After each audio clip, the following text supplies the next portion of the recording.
Yo, what's going on, guys? Matthew Haynes here, aka the Clockmaster, and today I'm going to be talking to you guys about my thoughts and opinions on Thunderbolts. Now, this isn't going to be a breakdown video talking about like things you've missed and whatnot. Like, there's quite a couple videos out there like that I might react to later on and just share my opinions on those things. But I just wanted to talk about how I felt about the movie in depth. I gave an after theater reaction a couple days ago when my wife and I went to go watch it, and now I'm going to be doing a spoiler review. So there's going to be spoilers in this video. Please, if you have not seen the movie, do not watch this. If you don't care about spoilers, cool. Let's get right into it. So just general thoughts, guys. I mean, like, I didn't really watch a lot of Marvel stuff in the last year, really. There was Brave New World that we literally just like we saw that the day like we went to go watch Thunderbolts. We watched Brave New World earlier that day and then went in to watch Thunderbolts later on that night. Didn't really like Brave New World. There's a whole another video I'm gonna make to talk about that. Prior to that, I think the last thing we saw was maybe Deadpool and Wolverine, and that was probably the one thing. So like those are the movies I can think about that were like, yeah, like that this is Marvel. Like Marvel's here, we're good to go. The vibe just wasn't really feeling the same as it did a couple years ago. And I guess you can say like a lot of the honeymoon phase was over for Marvel, especially with me. And that's more so the movies though. I've still been reading comic books. I'm still like getting in, still very much into Marvel, and obviously playing a lot of Marvel Rivals like a lot of other people have for the past few months. Has reignited a lot of my love for property and Marvel in general.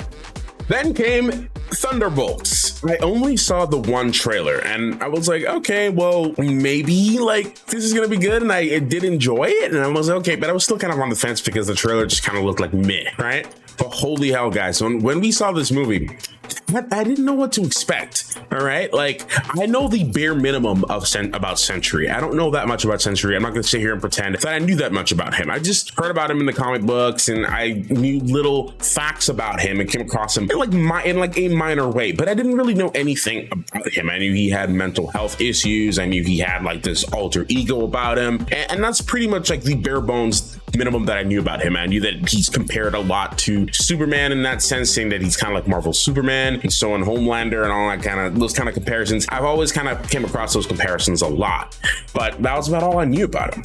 And then we got into this movie, and obviously Florence Pugh steals the show. I mean, obviously her character as Yelena has been really consistently funny, impactful, and has developed really well over the last few appearances that we've seen her. So obviously seeing her in Black Widow, and then seeing her again in Hawkeye, and so on, and developing her character through those movies and TV shows. That was one of the best things about Hawkeye, was actually her coming in for her little cameo and like integrating that storyline into like post death of Black Widow, and her having to deal with that and seeing her character develop, all of her childhood stories, right? Like everything she's been through with Natasha growing up, and obviously having like Red Guardian as like a father figure, and all of these backstories, and the way that Florence Pugh like just portrays her character. I always said this, every time I have to talk about Florence Pugh, I always have nothing but good things to say, because the first ever movie that I saw Florence Pugh in, I think that was back in like 2018 or 2019,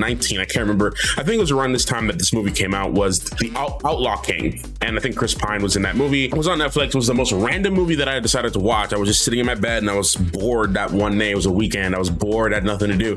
I figured I would watch the Outlaw King, right? And then I saw Florence Pugh.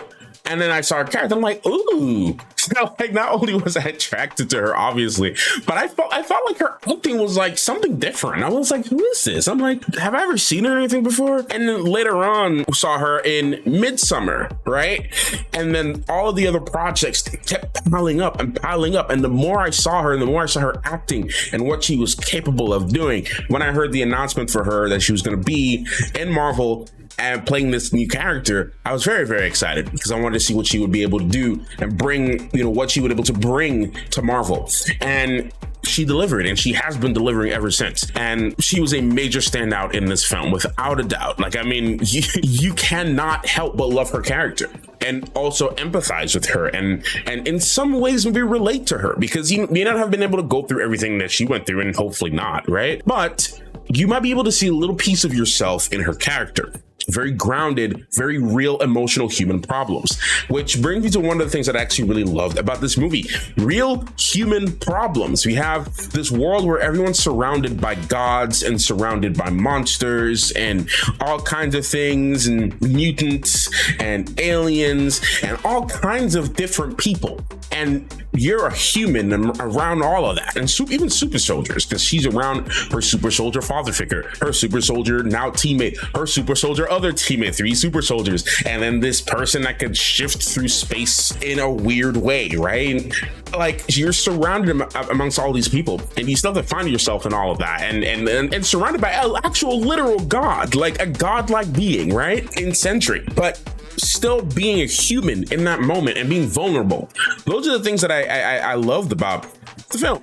And you might say this is bias. I really enjoyed, and I think this is more of a yap session now than a review, really, to be honest. And that's just what it is. I just labeled it as a review, but pretty much a yap session. I'm just yapping y'all at this point. I'm pretty sure you guys are going to enjoy it either way. But as someone who struggles with mental health issues, which has plagued this channel a lot over the years, of where I would upload and not upload, and there's been times that I don't upload, and a lot of that is attributed to the state of my mental well-being.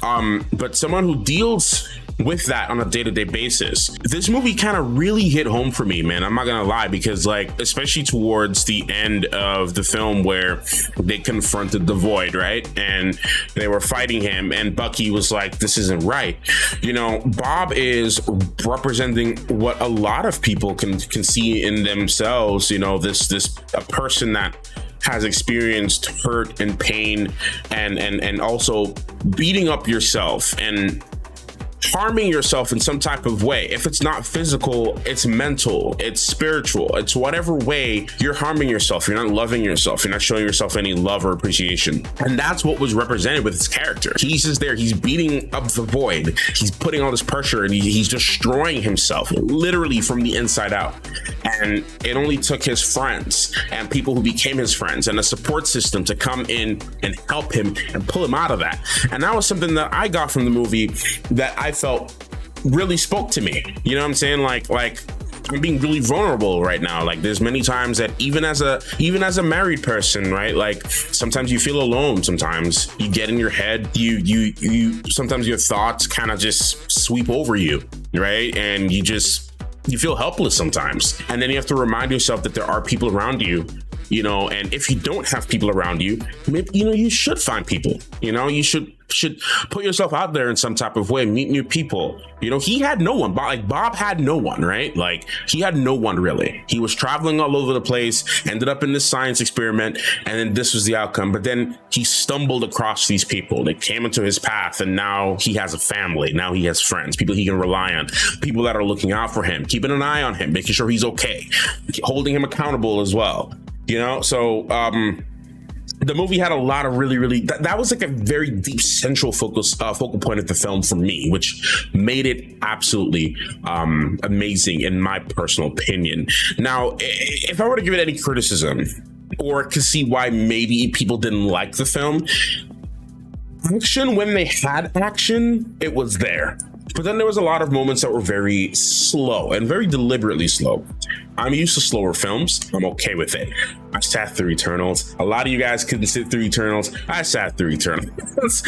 I still personally enjoyed Eternals. It had a lot of flaws. It had a lot of issues. Chloe Zhao fan and I actually just enjoyed the film overall stylistically. I can see why maybe the average superhero enjoyer or film lover or film goer may not like this movie because it didn't have...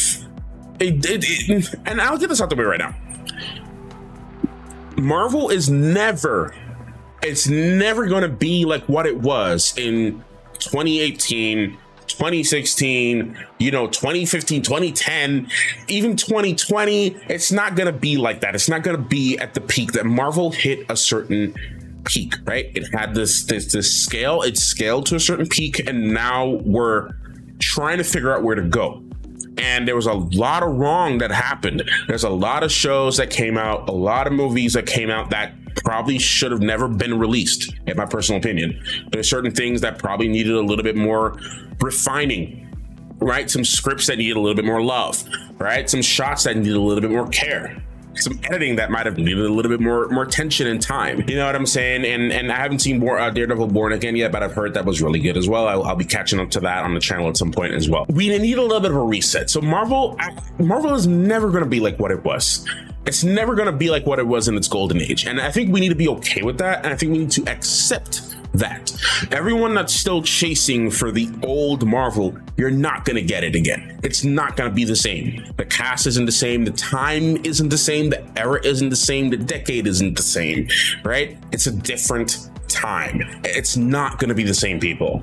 And it's like people who love the original trilogy in Star Wars saw the prequels, hated them, and then now they love the prequels again. I feel like some of these movies, even through all of the mess, will have its time and place as time goes on. And as we get more accustomed to the future of what the MCU is going to be, I'm hoping it's going to be a good future. I'm hoping that Fantastic Four, I'm very hyped for it. I'm hoping it's going to continue this train of good products coming from Marvel. Again, I heard Daredevil was really, really good, so I can't really weigh my opinion in on that as yet. But I'm saying a lot to say. I can see why somebody who enjoyed the golden age, the golden era of Marvel, being a little disappointed by Thunderbolts in terms of the action, pacing, and overall like superhero flamboyance that they might be used to and that they might want. I think there is still a place for Thunderbolts, though. Again, emotionally, script-wise, writing-wise, acting-wise, musically, there was a lot going for this film, and in everything that it's set up, in my opinion as well, which I can make a whole nother video on, everything that it's set up going after that made it 10 times better, in my opinion, leading up to the new Avengers and then this whole Avengers conflict and everything with Bucky and Sam, and you know, even him being a congressman, all this stuff was just really, really, really interesting developments, right? And then the Fantastic Four in the shot, the lead up and the build up for Fantastic Four, by the way, has been really, really good. Like if you saw this movie in IMAX, you saw the whole like Fantastic Four countdown, and then with the IMAX countdown, and then at the end, the Fantastic Four music just kind of being overlaid throughout the entire process and leading up to the film. So I feel like yeah, we're going to be seeing a really, really cool and fun, interesting feature for Marvel, the MCU, and Thunderbolts. I feel like I didn't talk too much about the movie. I feel like there's little things I could be breaking down, but overall, guys, I really enjoyed Thunderbolts. I really enjoyed the film altogether. I love the emotional impact. I did love the action, the music, everything that I just said. I loved all of it. I didn't have any main grievances with the film, and I felt overall it was a really, really well-delivered film and well-delivered superhero film during this time of Marvel where it's just a little bit of a gray area trying to figure everything out. So that's it for this video, guys. I hope you enjoyed my little yap session about the film, and I will see you in the next one. Clockmaster